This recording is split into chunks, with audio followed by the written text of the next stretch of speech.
nibesito namenye urukundo nyarwo igihe nahuraga na Karabo. Nabonye umuntu wihariye mu buzima bwanje. Karabo, uri mbano yanje, uri umunezero wanje,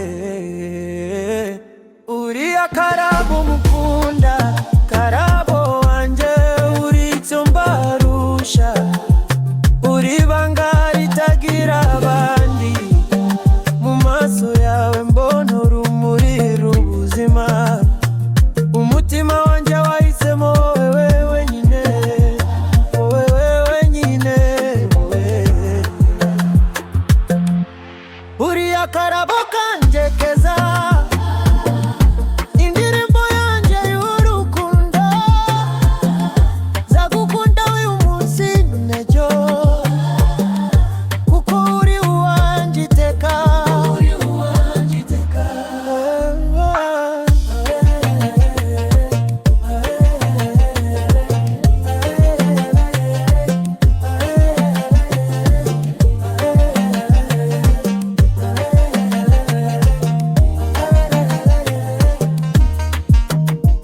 Ndagushimira ko waje mu buzima bwanje, ukazana ibyishimo aho hari agahinda. Karabo, uri umwihariko wanje, ndawundi nasimbuza mu mutima. Iyo usekeye umutima urishima, iyo turi kumwe numva ndi umunyamahoro. Urukundo rwawe ni nk'izuba rirasira, rimurikira inzira yanje yose. Uri Karabo kunda, Karabo wanje, uri icyo ubahurisha, uri banga ritagira abandi.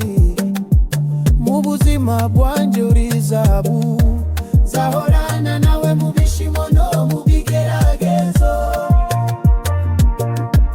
Kora mu bigeragezo.